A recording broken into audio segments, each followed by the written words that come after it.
네, 여보세요? 안녕하세요? 주만 사만입니다. 무엇을 도와드릴까요? 네, 어서 오십시오. 주님을 만지며 사랑을 만난다. 이 주만 사만으로 오시면 여러분께서는 주님을 통해서 사랑을 만나실 수 있고 여러분 삶에 사랑이 충만해지도록 직접 여러분이 그 주인공이 될 수 있습니다. 네, 오늘은 나도 운다 라는 제목으로 함께 이 시간을 채워보도록 하겠습니다. 여러분 마음을 따뜻하게 잔잔하게 평온하게 하시고 함께 주님의 마음 속으로 사랑 속으로 들어가 보시죠. 네, 오늘 우리에게 주신 요절은 요한복음입니다. 11장 32절에서 36절이네요. 먼저 한번 쭉 읽어보도록 하죠. 마리아가 예수 계신 곳에 가서 배웠고 그 발 앞에 엎드려 이르되 주께서 여기 계셨더라면 내 오라버니가 죽지 아니하였겠나이다 하더라.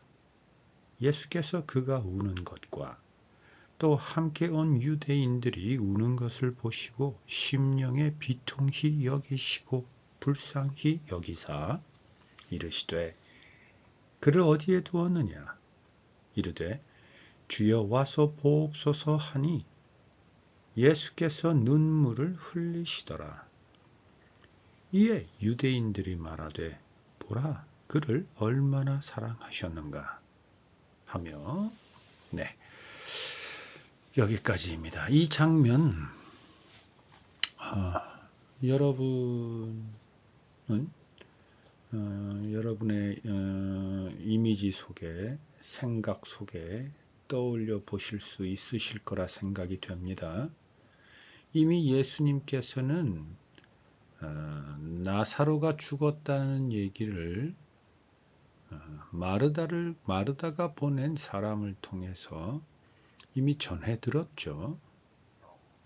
그러고서는 이틀을 더 그냥 예수님이 계시던 곳에서 시간을 보냅니다. 그리고 이제 사흘째 나사로가 있는 곳으로 돌아가자. 근데 그곳에서 불과 바로 전에 나사로가 있는 동네에서 돌에 맞아 죽을 뻔합니다. 그래서 거의 쫓겨나다시피 지금 있는 곳으로 오셨는데 마르다가 보낸 사람에게 뭔가 소식을 듣더니 분명히 심상치 않은 소식인데 예수님은 가지 않고 이틀 정도를 더 있는 걸 보면서 조금은 제자들이 안심을 했을까요? 왜냐하면 저 예수님께 보냄을 받은 사람들이 저 유대에서 온 사람들인데 분명히 심상치 않은 소식인데 저 소식을 들으면 예수님께서는 분명히 달려가자 그러실 것이고 그러면 조금 전에 돌에 맞아 죽을 뻔해서 도망쳐 나온 곳인데 다시 돌아가면 어떡하나 싶었는데 안 돌아갔단 말이죠. 그래서 하루가 지나고 이틀이 지났는데 사흘째 가자라고 하시니 어휴 이것도 왜 저러시나 라는 생각이 들어서 예수님께 물어요. 아이고 조금 전에 우리가 얼마 전에 거기서 돌에 맞아 죽을 뻔했는데 그걸로 또 다시 간단 말입니까? 그랬더니 예수님께서 나사로를 깨우러 가야 된다라고 말씀을 하시죠. 그랬더니 제자가 죽었는데 무슨 깨웁니까? 뭔 이야기를 하십니까? 그랬더니 예수님이 그래 죽은 게 맞다 하고 이제 돌아가십니다. 그래서 이제 나사로, 마르다 그리고 제일 막내 여동생 마리아 이렇게 세 명이 살던 동네 앞에 이릅니다. 그리고 그곳에서 예수님께서 멈추고 누군가를 기다립니다. 그랬더니 마리아가 뛰쳐나오죠. 예수님께서 왔다는 얘기를 듣고요. 그리고 마르다와 예수님의 잠깐 또 믿음의 배틀이 이루어집니다. 이 부분이 참 재밌는데 오늘은 그 부분은 일단 지나갔습니다. 여러분, 이 마르다와 예수님의 그 믿음의 배틀 한번 보십시오. 천천히 보십시오. 정말 재밌습니다. 이 마르다가 믿음이 있다는 거야, 없다는 거야? 분명히 있다고 그러는데 없는 것 같고, 없는데도 말하는 거 보면 있고. 아무튼 그 장면이 지나고 마르다가 어쨌든 집에 후딱 뛰어가서 마리아한테 얘기합니다. 예수님이 너 찾는다. 빨리 가봐라. 그랬더니 마리아가 이제 바로 뛰쳐나가죠. 마르다 언니가 뛰쳐나갈 때 마리아는 집에 있습니다. 왜냐하면 삐졌습니다. 배신감을 느낀 겁니다. 그때 자기 오라버니, 자기 오빠가 죽을 때 왔으면 살릴 수 있었는데 안 오더니 이제 와서 뭐 하겠다는 거야. 이제 오면 뭐 하겠다는 거야. 이러한 내용으로 이제 삐쳐서 집에 그냥 이러고 있는데 언니가 와서 너 찾는다 그랬더니 그 삐친 마음보다 더 큰 마음은 예수님에게 향하는 그 사모함. 이 사모함은 남자 여자의 간의 사모함 아닙니다. 절대 아닙니다. 정말 자기의 모든 재산을 다 팔아 향유 옥합을 만들어서 그 옥합을 예수님 위해서 다 바치는 그 정말 거룩한 섬김과 헌신의 사모함입니다. 뛰쳐가죠. 그래서 예수님 앞에 오자마자 바로 마치 야구 선수가 공 하나 잡기 위해서 외야수가 슬라이딩 태클을 해서 공 하나를 잡듯이 예수님을 보며 눈을 마주치면서 한 3, 4m 전부터 엎드려 예수님 발을 부여잡습니다. 그러면서 하는 말이 지금 바로 32절입니다. 주여 주께서 여기 계셨더라면 내 오라버니가 죽지 아니하였겠나이다 하니 무슨 말인가요? 왜 이제 오셨어요? 왜 내 오라버니를 버리셨어요? 왜 우리를 버리셨습니까? 우리는 주님께서 우리를 구원해 주실 주님인 것을 그렇게 찰떡같이 믿고 있었는데 왜 주님은 이제 오시나요? 이 말인 거죠. 이제 어떻게 합니까? 우리는 말이죠. 자, 그런데 여기서 여러분 우리 하나 짚고 갑시다. 이거 그냥 이렇게 쭉 읽고 넘어가면 그렇지라고 충분히 여길 수 있는 건데 그래서 안 됩니다. 조금 전에 마르다와 예수님의 그 믿음의 배틀에서도 비슷한 장면이 나오는데 여러분 지금 32절 나눈 걸로 여러분 시간 되시면 요 전절 마르다와 예수님의 만나는 장면 좀 보십시오. 자, 32절. 자, 주께서 여기 계셨더라면 내 오라버니가 죽지 아니하였겠나이다 할 만한 믿음이 지금 마리아에게는 있습니다. 맞죠? 맞죠? 자기 오라버니가 마지막 호흡을 거두기 직전에 예수님께서 있었으면 자기 오라버니는 안 죽었을 거다라는 겁니다. 뿐만 아니라 죽었더라도 마치 그 백부장의 딸이었나요? 그리고 과부의 아들, 정말 과부의 아들은 관에 실려 나가고 있었습니다. 예수님께서 우리 오빠가 죽을 때쯤 계셨으면 이 사단은 안 났을 거다라는 믿음이 분명히 지금 마리아에게 있어요. 예수님 앞에 지금 고백하죠. 자기 입으로 분명하게 고백합니다. 그리고 그 고백의 진실성은 예수님 앞에 다다르기도 전에 벌써 이미 엎드려서 예수님 발을 부여잡고 납작 엎드려서 지금 이렇게 얘기하고 있습니다. 마리아의 믿음 대단하죠. 그런데 말입니다, 여러분. 그때 예수님이 계셨더라면 오라버니가 죽지 아니하였더라는 믿음이 있다면 지금 예수님께서 계시면 오라버니가 살 거라는 믿음은 왜 없습니까? 이미 오라버니가 죽어서 사흘이 지났기 때문에? 그게 무슨 상관이 있습니까? 죽은 자를 살리는 예수님, 즉 하나님이 보내신 자, 즉 하나님의 아들이란 믿음이 있어서 내 오라버니가 죽을 때 내 오라버니가 죽어도 하루 정도면은 예수란 분이 우리 오라버니를 살릴 수 있었다는 믿음이 있으면서 왜 사흘이 지나서 완전히 죽은 다음엔 살릴 수 있다는 믿음은 왜 없었습니까? 도대체 그 믿음은 어떤 믿음입니까? 여러분, 우리의 믿음이 이와 같지 않을까요? 어떤 거는 예수님이 하실 거야. 예수님이 하셨어요. 할렐루야. 그러면서 우리는 하나님의 이름을 부르고 예수님께 감사를 올려드리며 박수를 치고 찬양을 올려드립니다. 그러면서 어느 순간에는 왜 나를, 왜 내가, 왜 나만, 왜 접니까? 라고 우리는 부르짖습니다. 왜 도와주지 않습니까? 라고 우리는 부르짖습니다. 도대체 그 믿음은 무슨 믿음입니까? 절름발이 믿음입니까? 반쪽짜리 믿음입니까? 차다가 마른 믿음입니까? 아니면 차다가 넘친 믿음입니까? 여러분, 오늘 우리가 요한복음 11장 32절 마리아의 고백을 통해서 우리의 믿음, 마리아의 믿음과 절대 다르지 않다라는 것 우리 다시 한번 정확하게 직시해야 하겠습니다. 아니, 예수님이 계셨더라면 오라버니가 죽지 아니할 거라는 믿음은 있으면서 사흘이 지난 후 예수님이 오면 오라버니가 다시 살아날 거라는 믿음은 왜 없냐고요. 우리가 알고 있는 예수님은 어떤 예수님인데, 아니 하루 죽기 전이나 하루 정도 지났을 때는 살려낼 수 있는 예수님이고 사흘이 지나면 못 살려내시는 예수님입니까? 성경에는 우리의 때와 하나님의 때는 분명히 다르다고 우리에게 가르쳐 줍니다.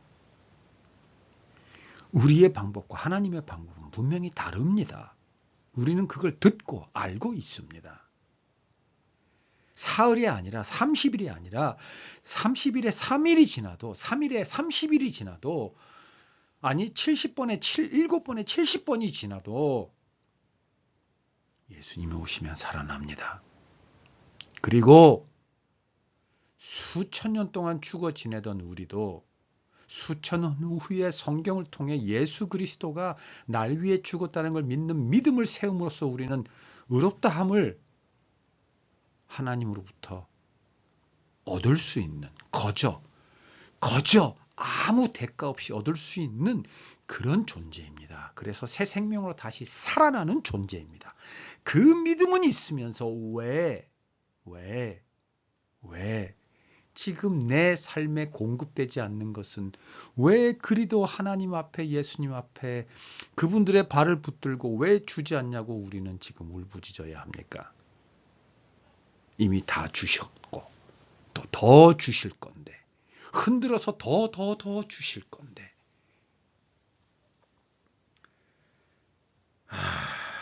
33절 가보겠습니다.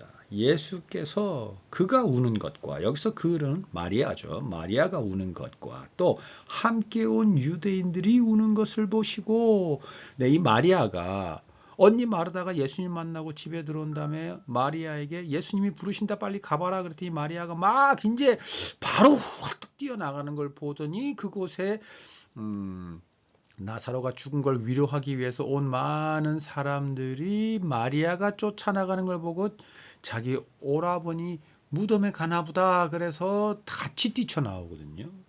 그래서 어떨결에 마리아를 따라온 사람들이 이르는 곳이 예수님 앞이고 마리아가 예수님 앞에 낯짝 엎드려서 지금 왜 이제 오십니까? 라고 대성통곡을 하면서 흐느끼는 것을 보고 그들도 저분이 예수님이구나 또는 이미 본분은 예수님이 이제 오셨구나 그래 맞아 예수님이 계셨더라면 살아날 수 있었지 하면서 같이 흐느껴 우는 겁니다.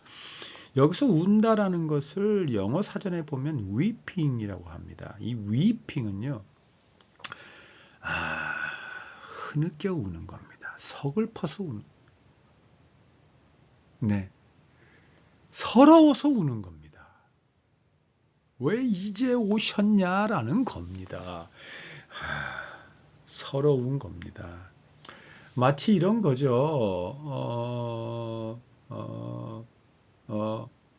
엄마가 나를 데리고 공원에 놀러 왔는데 아이스크림을 하나 사주시고는 여기 잠깐 먹고 있어. 엄마 화장실 갔다 올게. 엄마 잘 갔다 와. 빨리 갔다 와. 그리고 엄마는 갔는데 1시간이고 2시간이고 엄마는 오지 않습니다. 그리고 이제 놀이동산의 모든 기구들이 작동이 멈추고 음악도 멈추고 사람들도 거의 없고 이제 몇몇 청소하는 사람들 모자 쓴 사람들이 여기저기 왔다 갔다 하면서 이제 나를 흘끼흘끼 쳐다보고 와서 말을 걸려하고 그동안에 내 머릿속에는 TV나 영화에서 봤던 저렇게 아들을 버리고 간 엄마 장면들이 떠오르면서 이제 나는 버림을 받았구나. 이제 나는 어떻게 하지? 이제 난 누구에게 도움을 청하지? 나는 집으로 찾아갈 수 있을까? 아니야, 엄마는 오겠지? 우리 엄마는 아니야. 내가 뭘 잘못했지? 엄마가 무슨 사고를 당한 걸까? 이런 많은 생각으로 이제 어떻게 하나 망연자실을 쓸 때 저 앞에서 엄마가 옵니다. 엄마가 나타납니다. 어디에 있었고 왜 그랬는지는 아무 상관이 없습니다. 엄마가 보입니다. 너무나 반갑고 이제 정말 어둠에 빛이 비치는 것 같은데 그때 그 아이는 그 엄마를 보면서 반갑게 맞으면서 엄마를 환영하고 박수치며 맞아줄까요? 아니면 흐느껴 왜 이제 오냐고 그 밤톨 같은 눈물을 흘리며 온 옷 앞이 다 젖을 정도로 울까요? 울지 않을까요? 딱 그 심정이겠죠. 그게 위핑입니다. 마리아와 유대인들이 예수님 앞에서 이렇게 울고 있는 겁니다. 그러면서 예수님은 그들이 우는 것을 보고 예수님의 심령의 비통히 여기시고 불쌍히 여기사. 여기서 불쌍히라는 것이 번역이 좀 이상한데 영어로는 compassion입니다. 여러분 그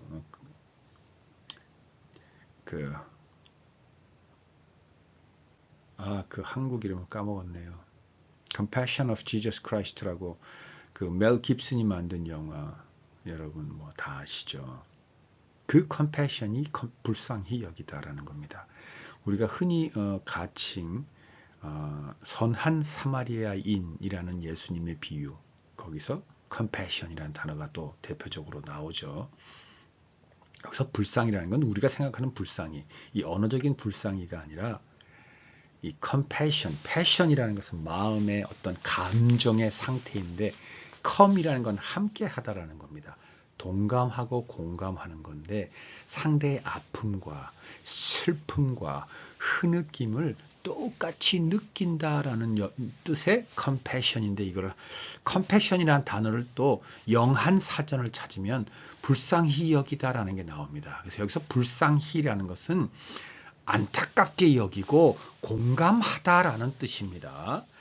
그래서 보통 컴패션은 상대방의 좋은 기분이나 긍정적인 기분이 아니라 우울하거나 어둡거나 힘든 상태를 공감하는 게 컴패션이기 때문에 불쌍히라는 단어로 번역이 되고 있지만 그 우리가 생각하는 불쌍하게 여기다 뭐 동정하다 이런 거 아닙니다, 여러분. 공감하다, 동감하다, 슬픔에 함께 동고하다라는 겁니다. 동락 빼고 동고, 아픔을 슬픔을 함께 하다라는 그 불쌍히 여기다라는 겁니다.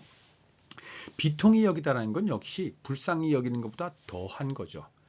그 자체를 안타깝게 여기고 예수님께서 마태복음 5장에 예수님께서 그 팔복을 이야기하면서 애통해하는 자는 복이 있나니라는 말이 나오는 그 애통과 이 비통이 거의 비슷한 맥락입니다. 심령의 비통이, 그러니까 심장이 찢어지는 듯한 그런데 이것이 그 이유가 뭐냐면 상대의 슬픔과 서러움을 보고 공감하기 때문에 예수님의 심령이 찢어지는 비통함을 여기게 된다라는 겁니다. 되셨죠? 그러니까 그들이 그만큼 예수님 앞에서 애통해했고 비통해했고 아파했다라는 겁니다. 자기 오라버니 나사로가 죽은 것에 대해서 뿐만 아니라 그때 예수님이 오지 않은 것에 대해서. 자, 이제 34절로 갑니다. 이르시되 그를 어디에 두었느냐. 자, 여기서 어디에 두었느냐라는 것은 우리가 그의 시체를 어디에 두었느냐라고 이해하기 쉽습니다. 물론 그 말도 맞습니다. 근데 영어로 보면 laid라는 단어를 썼습니다. 정말 말 그대로 놓아두었느냐, 눕혀두었느냐입니다. 아까 전에 지금 11장 32절, 36절 그 전에 11장 전에 이제 마르다가 보낸 사람이 예수님께 얘기하고 예수님이 그곳에 한 이틀 동안 있다가 이제 이틀이 지나서 이제 유대 나사로가 있는 곳으로 가자 그랬더니 이제 갑자기 왜 지금 가려고 하세요? 그랬더니 깨우러 가자 그랬더니 차라리 잠들었으면 낫겠습니다. 죽었는데 라고 하는 장면이 나온다고 그랬죠. 거기서 깨우러 가자라고 예수님이 죽은 줄 알면서도 깨우러 가자라고 이야기했던 맥락과 지금 여기 어디다 두었느냐는 맥락이 연결이 되는 겁니다. 예수님은 여전히 죽었느냐 안 죽었느냐를 지금 예수님 관심사가 전혀 없습니다. 예수님은 사흘이 지나서 와도 죽어 있는 자는 얼마든지 다시 살아날 수 있다. 다시 말해서 여기서 죽어 있는 자 다시 살아난다라는 것은 믿음 없이 살아있으면서도 죽어 있는 자가 예수 그리스도가 하나님의 보낸 자 그리스도라는 것을 아는 믿는 믿음으로 다시 살아나는 것, 깨어나는 것, 잠들어 있는 자, 믿음 없이 잠들어 있는 자가 믿음으로 인해 다시 깨어나는 것, 이것과 지금 같은 맥락입니다. 이게 계속 평행으로 병행되면서 예수님은 우리에게 계속 메시지를 전하고 있는 겁니다. 너희의 육신이 죽었느냐? 그럼 내가 육신을 살려낼게. 사흘이 지나도 나는 너희를 살려낼 수 있어. 그거를 너희가 믿는다면 지금 너희는 살아있어도 죽어 있다라는 것, 즉 잠들어 있다라는 것은 너희가 깨달아야 돼. 그리고 그것을 깨닫는 너희들이라면 나를 통해서 내가 누군지를 믿는 믿음만으로도 얼마든지 다시 살아날 수 있는 것, 즉 깨어날 수 있다는 것을 너희는 믿고 깨어나야 해. 그래서 하나님의 아들이라는 새 신분을 얻어. 그리고 새 사람으로 얼마든지 이 땅을 빛으로 가득하게 살아가란 말이야 라는 메시지를 예수님은 지금 여기서 계속 전하고 있는데 아무도 그 메시지를 지금 이해하는 사람이 없어요.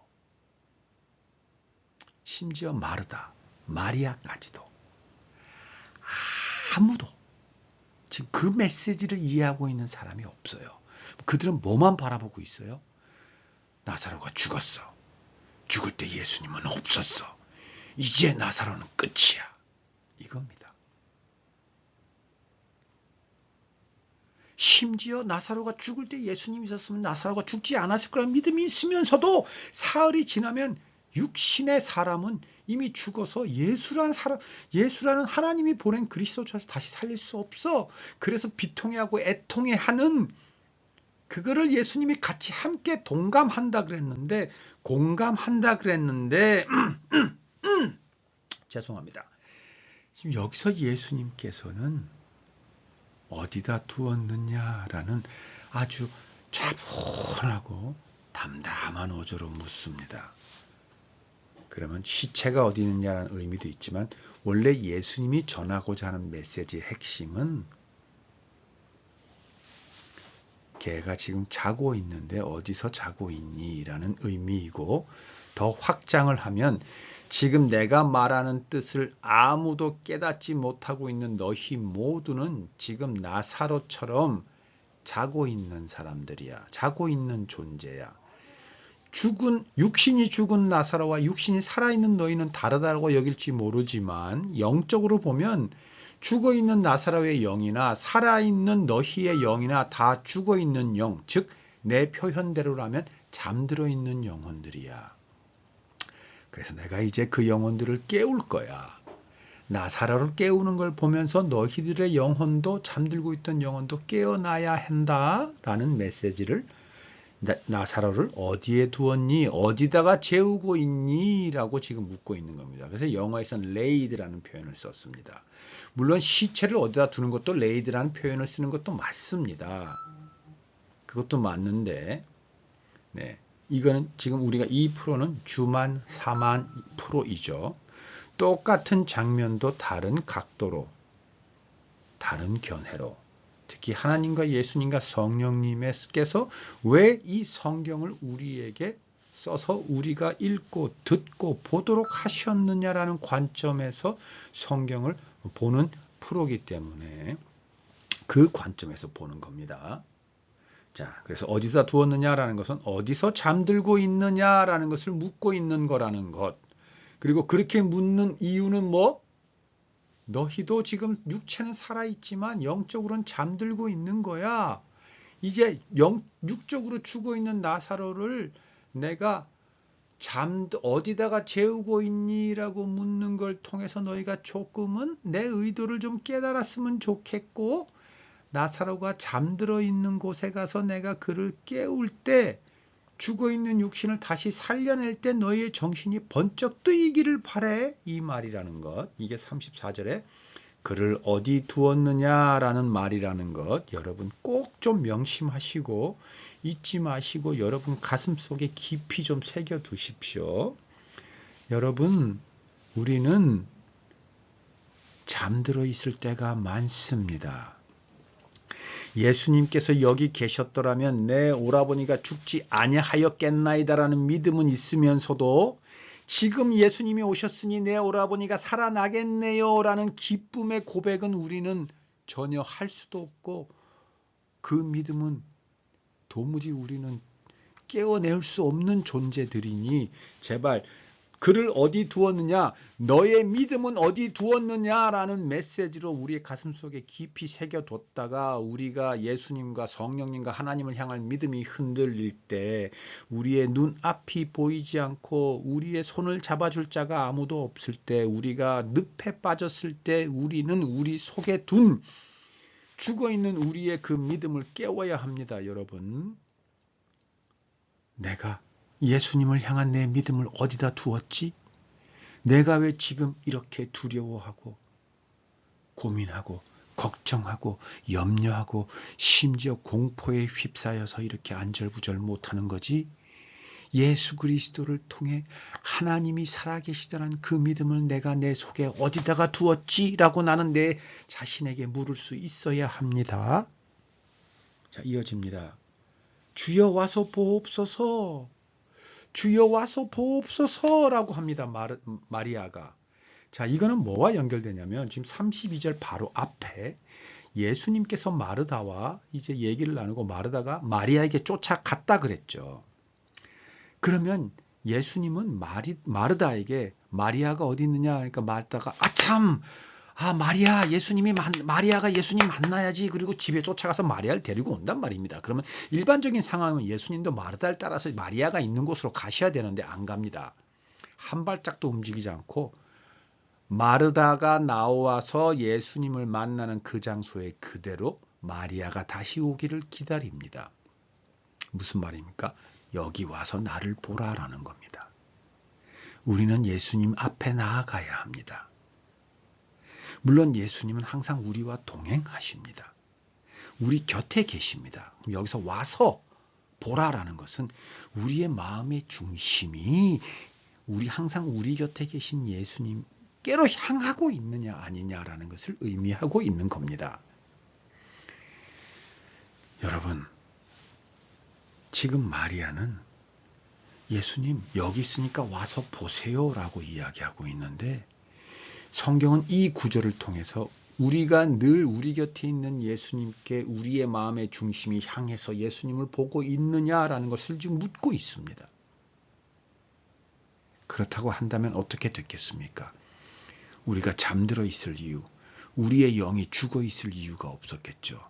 우리의 영은 항상 깨어 있었겠죠. 설사 우리의 육이 병들고 지치고 힘들고 핍박당하고 심지어 죽었다 하더라도 우리의 영은 어디에 있습니까? 예수님께 있죠. 우리의 영은 살아 있습니다. 우리의 영은 생명력을 갖고 있습니다.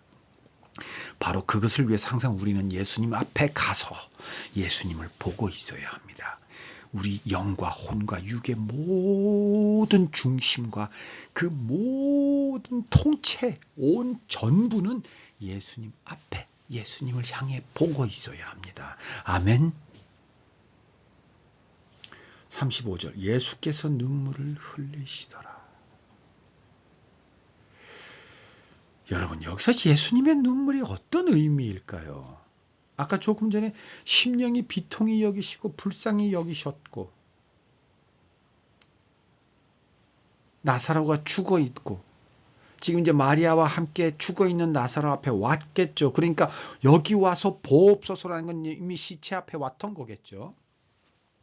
근데 지금 우리가 32절부터 34절까지 줄곧 우리가 지금 함께 언어적인, 육적인, 세상적인 해석과 더불어서 영적인 하나님과 예수님과 성령님께서 성경을 통해 이 구절을 우리에게 주시는 그 관점을 병행하면서 보고 있었죠. 그러면 35절에 예수께서 눈물을 흘리시더라는 것이 죽은 나사로를 보고 안타까워 눈물을 흘리는 것도 맞습니다. 육적으로, 세상적으로, 언어적으로 분명히 그 해석 맞습니다. 아니라는 것 아닙니다. 그러나 그게 전부가 아니라는 겁니다. 영적인 의미, 하나님과 예수님과 성령님께서 이 구절을 통해서 우리에게 잠들어 있는 우리의 영, 잠들어 있는 우리의 믿음이 깨어나서 바로 예수님 앞에 나와서 예수님을 똑바로 보면서 새 생명으로 깨달으라는 게 뭐냐면 여기서 예수님이 눈물을 흘리는 이유는 한 사람도 예수님의 진정한 메시지를 깨닫지 못하고 있기 때문에 그래서 죽은 나사로를 살림에도 불구하고 우리의 모든 사람의 영은 아직도 죽어 있는 것을 보시고 눈물을 흘리고 계시는 겁니다. 심지어 다시 살아난 나사로까지도 물론 나사로가 살아난 이후에 어떤 삶을 살았는지 나오지는 않습니다. 그런데 여러분, 성경에 나온 수없이 많이 나온 등장인물들을 본다면 솔로몬 왕, 다윗 왕, 아브라함, 모세,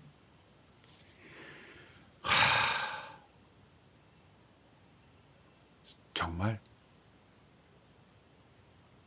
심지어 사울까지, 사도 바울까지, 베드로까지. 여러분, 지금 우리의 신앙생활, 우리의 믿음을 지키는 우리 크리스찬들의 삶은 이제 갈수록 더 어려워집니다. 여러분, 더 힘들어집니다. 교회 숫자는 적어집니다. 이 말은 무슨 말입니까? 우리가 그렇게 교회가 왜 저러나 하더라도 우리가 결국은 가서 의지하고 마음 둘 곳은 교회밖에 없었는데 그 교회도 이제 건물이 차츰차츰 없어집니다. 큰 교회는 큰 교회대로 이제 작은 교회는 작은 교회대로 이제 그 빛을 잃어가고 있다라고 이야기를 해도 미래지향적인 사고를 가지고 아닙니다. 이렇게 해야 합니다라고 이야기할 수 있는 몇몇 사람을 제외한다면 부정할 수 없을 겁니다. 여러분, 우리는 정말 힘들고 매일매일 울고 있는 신앙을 지키고 있는지도 모르겠습니다.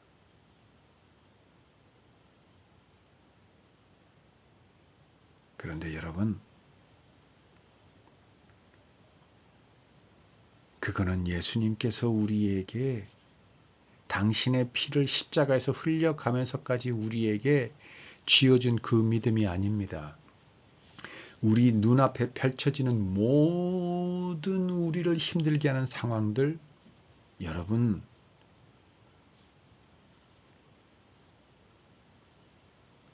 그거 그대로가 아닙니다.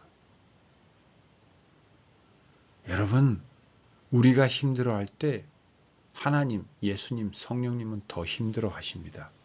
우리가 울 때 그들은 더 애통해하게 불쌍히 여기시면서 웁니다. 여러분, 제가 이렇게 한번 예를 들어 보겠습니다. 제가 지난주, 지지난주 한 2주 정도 가정의 경제적인 것에 보탬이 되기 위해서 뭐 하루에 한 9시간씩 뭐 종합병원 구내식당에서 근무를 했는데요. 한 12일 동안 한 9일 정도 나갔던 것 같아요. 거기 가면 정말 전쟁터더군요. 정말 정신없더군요. 딱 1시간 쉬는 시간인데 그 외의 시간은 정말 숨 쉴 틈이 없고 잠깐 등 피거나 허리 펼 시간도 없습니다. 그럼 저는 신입이고 초짜라서 그러느냐? 아니요.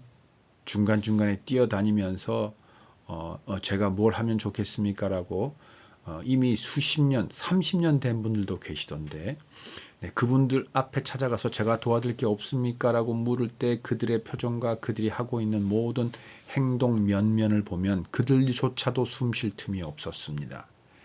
그렇게 9시간이 중간에 1시간 쉬는 시간 빼고는 정말 긴박하게 급박하게 돌아가는 곳이었습니다.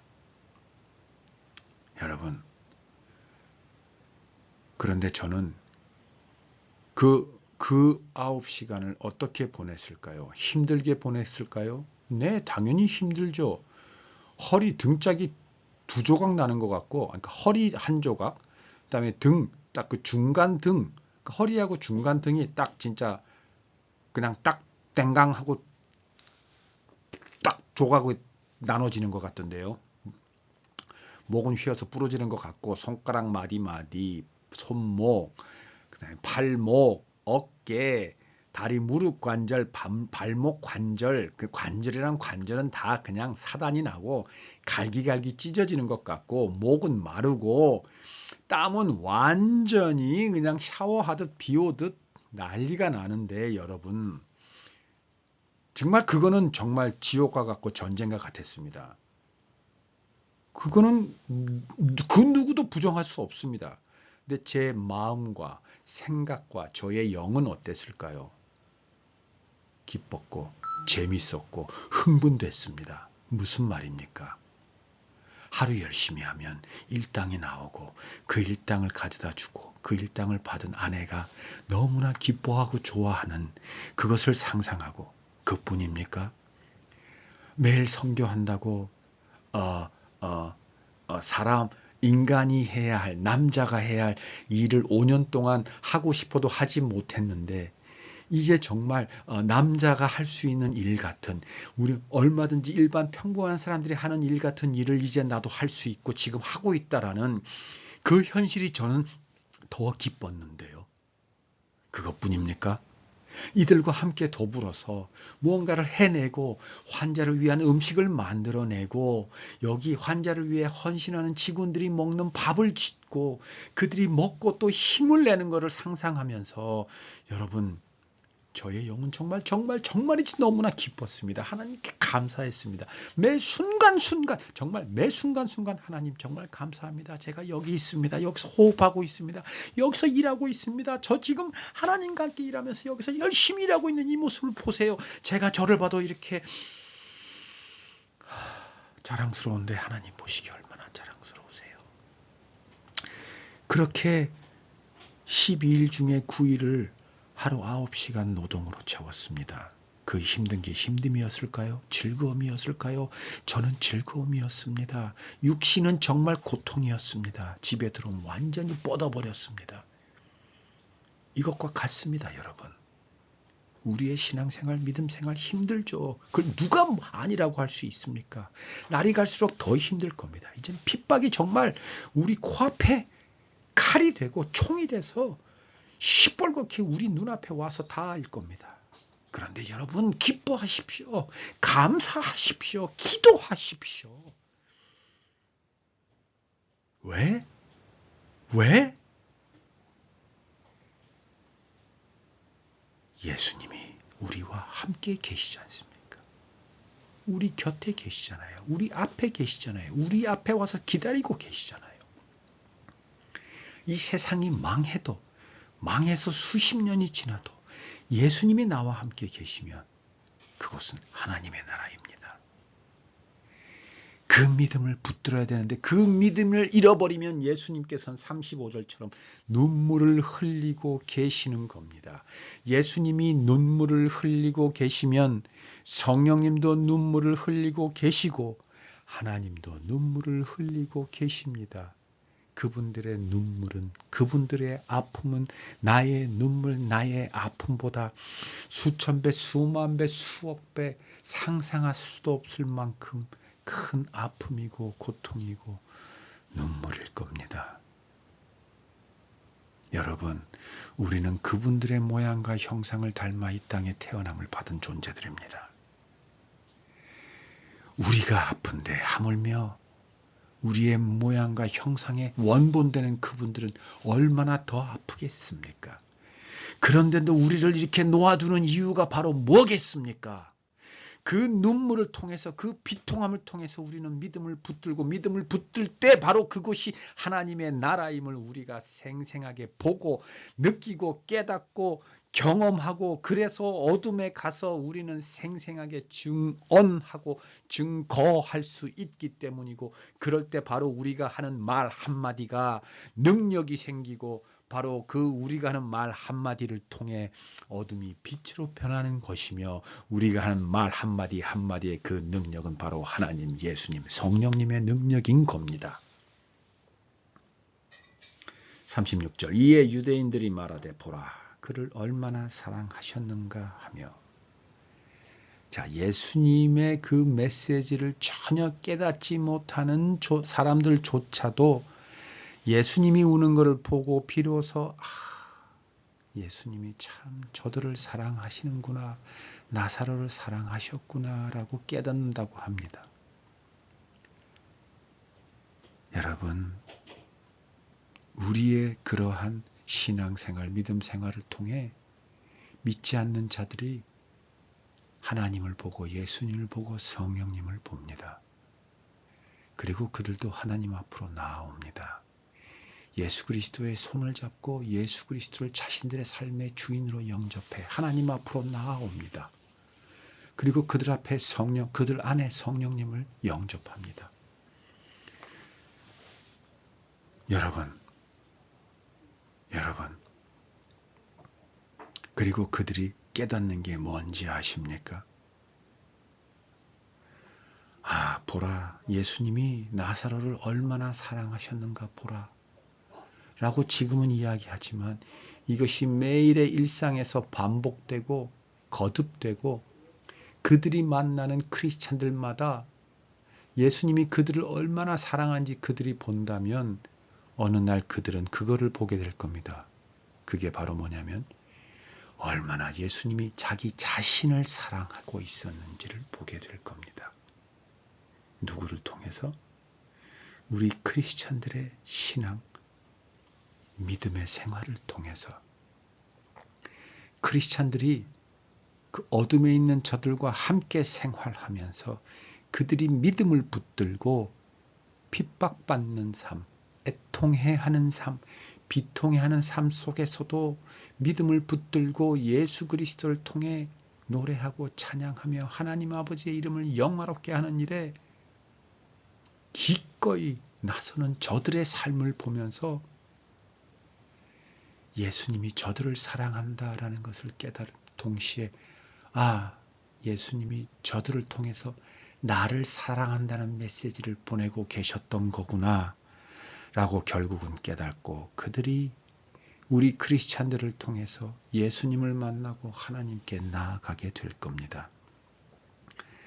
그래서 36절 그 유대인들이 말하되 보라 예수님이 그동안 우리를 얼마나 사랑하셨는지 우리가 깨닫지 못하고 있었구나. 여호와 하나님이 우리를 그토록 사랑하시고 우리의 죽어있는 상태를 보고 얼마나 오랫동안 슬피 우셨는지를 이제야 우리가 깨닫는구나 라고 고백하게 될 겁니다.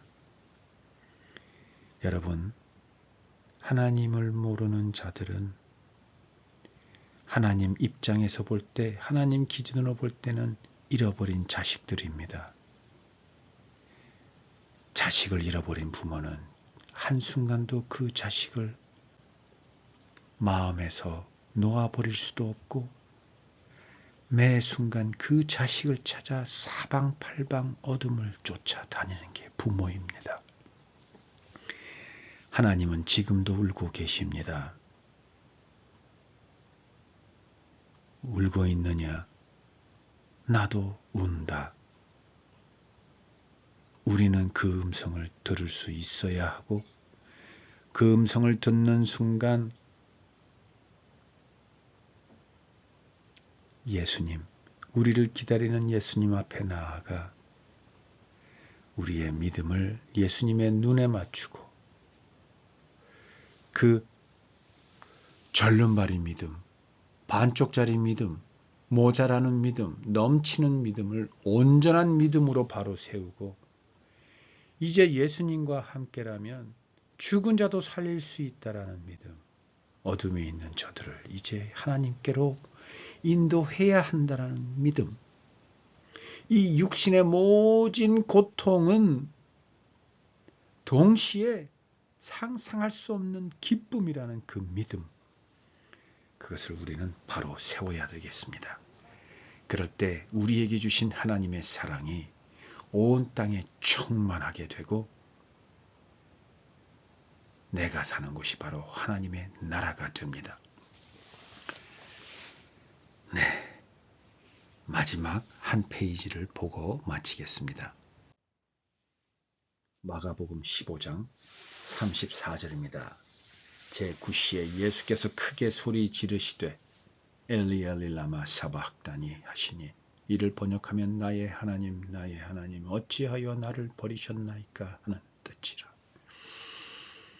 여러분, 예수님도 하나님 앞에 이렇게 우셨습니다. 통곡하셨습니다.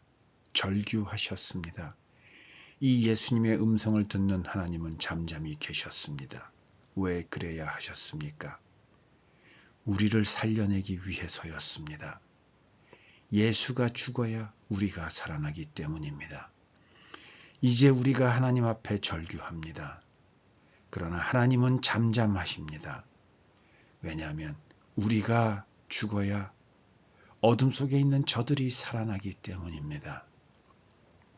그러나 여러분 잊지 맙시다. 하나님은 울고 계십니다. 그리고 잊지 마십시다. 이제는 우리에게 예수님이 계시고 성령님이 계십니다. 성경이 있으며 기도가 있습니다. 이제 우리는 혼자가 아닙니다. 우리의 믿음을 예수님께 맞추고 우리의 삶에 우리의 육신의 고통을 우리 안에 내주하고 계시는 성령님께 맞춥시다. 그리고 하나님을 대신하여 저 어둠 속으로 달려가십시다.